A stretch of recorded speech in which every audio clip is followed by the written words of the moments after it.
Assalamualaikum warahmatullahi wabarakatuh. Selamat pagi anak-anak. Bagaimana kabar kalian hari ini? Bapak berharap kalian selalu dalam keadaan sehat dan baik-baik saja ya. Nah anak-anakku, saat ini kita masih melaksanakan pembelajaran secara daring. Tetapi Bapak berpesan kepada kalian untuk tetap semangat dalam belajar dan menuntut ilmu ya. Nah, sebelum memulai pembelajaran, alangkah baiknya kita berdoa agar diberikan kemudahan dalam belajar dan diberikan ilmu yang bermanfaat. Berdoa mulai. Berdoa selesai. Nah anak-anak, bagaimana? Apakah kalian sudah siap belajar bersama Pak Fauzi? Nah, jika sudah siap, maka sekarang kalian siapkan buku tema 4 dan alat tulis lainnya ya. Nah, pada kali ini kita akan belajar di tema 4, kewajiban dan hakku, subtema 4, kewajiban dan hakku sebagai warga negara. Dan pada pembelajaran kelima dengan muatan pembelajaran bahasa Indonesia, PPKN dan matematika. Nah, adapun tujuan pembelajaran yang harus kita capai pada pembelajaran kali ini. Yang pertama, kalian harus dapat memahami dan menuliskan contoh kalimat ungkapan atau kalimat saran dengan baik dan tepat. Kemudian yang kedua, kalian harus dapat menyebutkan kewajiban dan hak sebagai anggota keluarga yang merupakan bagian dari warga negara dalam kehidupan sehari-hari dengan tepat. Kemudian tujuan pembelajaran yang ketiga adalah kalian harus dapat menentukan dua bilangan cacah yang hasil baginya ditentukan sendiri dengan tepat. Nah, mari anak-anak kita mulai pembelajaran kali ini. Anak-anak, coba amati gambar berikut. Amati dengan cermat ya. Nah, menurut kalian gambar apakah gambar tersebut? Nah, tepat sekali. Gambar tersebut adalah gambar seorang ibu yang sedang menyajikan makanan untuk anak-anak. Nah, makanan tersebut adalah berupa kue. Nah, anak-anakku sekalian, kue apakah yang menjadi kue kesukaan kalian? Nah, kalau kue kesukaan Bapak adalah kue lemper. Kue lemper dibungkus dengan menggunakan daun pisang. Nah, bagaimana dengan kue kesukaan kalian dibungkus dengan menggunakan apa? Nah, anak-anakku sekalian, mari kita simak dan kita baca bersama-sama teks bacaan berikut dengan seksama ya.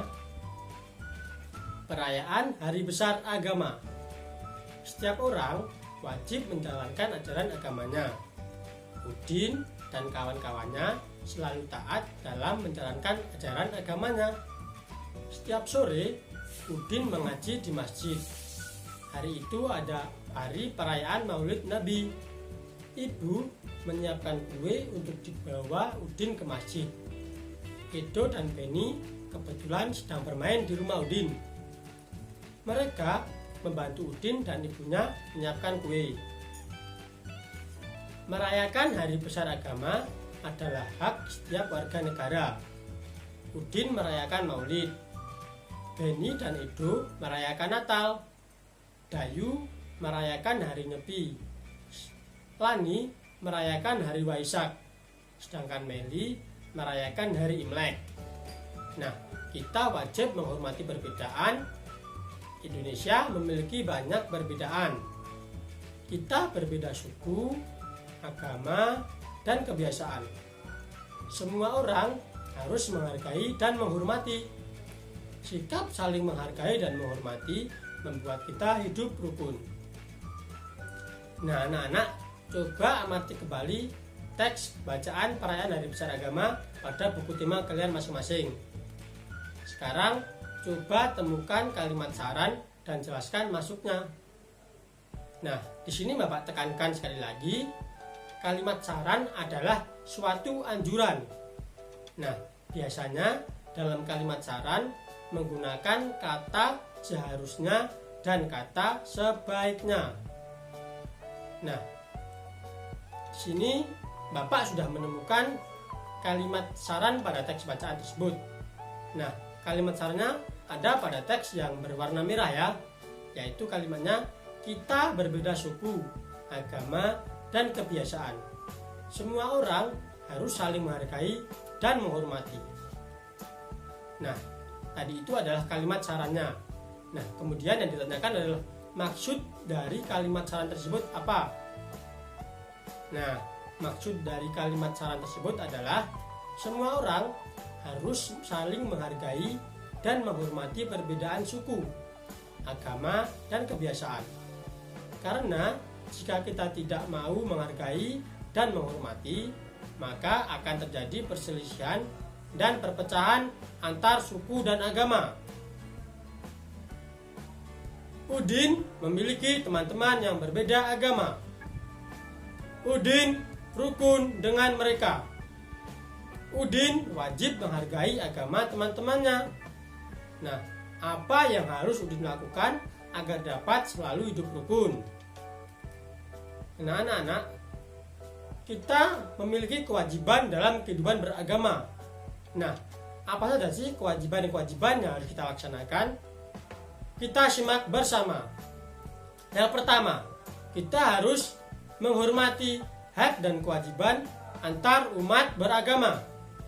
Kemudian, yang kedua, kita harus berteman dengan siapa saja tanpa membedakan agama. Nah, yang ketiga, kita tidak boleh memaksakan agama kepada orang lain, karena setiap orang memiliki hak untuk menjalankan agama dan kepercayaan mereka masing-masing. Kemudian yang terakhir adalah menghormati ibadah orang lain. Nah, itu tadi empat contoh tindakan yang merupakan kewajiban kita dalam kehidupan beragama. Nah, anak-anak, kamu sudah tahu kewajiban menghargai temanmu yang berbeda agama. Nah, apakah kamu tahu hakmu yang berkaitan dengan agama?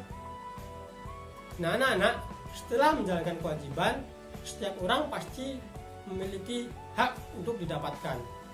Nah, tadi sudah menjalankan kewajiban. Sekarang, hak apa saja sih yang kita dapatkan dalam kehidupan beragama? Yang pertama, hak untuk menganut agama dan kepercayaan masing-masing. Yang kedua, hak untuk menjalankan ibadah sesuai agama masing-masing. Kemudian yang ketiga, hak untuk mendirikan tempat ibadah sesuai agama masing-masing. Kemudian yang keempat, hak untuk meyakini agama yang diyakini tanpa paksaan dari pihak lain. Kemudian yang terakhir adalah hak untuk mendapatkan perilaku yang sama bagi seluruh masyarakat dan pemerintah terlepas dari agama yang dianut mereka. Nah, tadi adalah contoh hak yang kita dapatkan dalam kehidupan beragama. Nah, anak-anak, mari kita masuk ke pelajaran selanjutnya. Hari ini, Ibu Udin membuat kue untuk perayaan Maulid Nabi. Peserta pengajian ada 100 anak. Berapa kue yang harus Ibu buat? Dan berapa buah kue yang diterima setiap anak? Nah, anak-anak, di sini kita akan membuat kemungkinan-kemungkinan yang hasilnya sudah diketahui. Banyak kue berapa dibagi jatah anak berapa sama dengan banyaknya anak. Nah, di sini banyaknya anak adalah 100. Kira-kira berapa dibagi berapa sajakah yang hasilnya adalah 100? Mari kita bahas bersama-sama. Yang pertama, dimisalkan banyak kuenya adalah 600. Maka jatah per anaknya adalah 6 karena banyak anaknya 100. 600 dibagi 6 sama dengan 100. Kemudian yang kedua, dimisalkan banyak kue ada 500. Maka jatah per anaknya adalah 5 karena banyak anaknya 100. 500 dibagi 5 hasilnya 100. Kemudian contoh yang ketiga, banyak kue 400. Maka jatah per anaknya adalah 4 karena 400 dibagi 4 sama dengan 100. Kemudian contoh yang keempat adalah 300. Maka jatah per anaknya adalah 3 buah kue karena banyak anaknya 100. 300 dibagi 3 sama dengan 100. Nah, ini contoh yang terakhir. Banyak kuenya kita ambil contoh 200. Maka jatah per anaknya adalah 2. Karena banyak anaknya 100. 200 dibagi 2 hasilnya maka 100. Pak, saya mau menuliskan angka 700 di sini. Karena 700 dibagi 7 sama dengan 100. Apakah boleh, Pak? Ya, boleh sekali. Kalian bebas menuliskan angka berapapun, yang penting hasilnya adalah 100. Angka berapapun hasilnya dibagi angka berapapun, yang penting adalah hasilnya 100. Nah, anak-anak, kita ambil contoh satu lagi. Kita misalkan di sini banyak anaknya kita ubah menjadi 20. Nah, kita dimisalkan banyak kuenya kita ambil 100. Maka jatah per anaknya adalah 5. Karena banyaknya anak 20. 100 dibagi 5 sama dengan 20. Kemudian banyak anaknya kedua adalah 160 banyak kuenya. Kemudian jatah per anaknya adalah 8. Karena jumlah banyak anaknya 20. 160 dibagi 8 sama dengan 20. Contoh yang selanjutnya, banyak kuenya 200. Maka jatah per anaknya adalah 10. Karena banyak anaknya 20. 200 dibagi 10 sama dengan 20. Contoh selanjutnya, banyak kuenya adalah 80. Maka jatah per anaknya adalah 4. 80 dibagi 4 sama dengan 20. Nah, angka yang terakhir adalah 240. Jatah per anaknya adalah 12. Karena 240 dibagi 12 sama dengan 20. Nah, di sini kalian bebas menentukan angka berapa saja yang mau kalian tulis, asalkan hasil baginya adalah angka yang sudah ditentukan.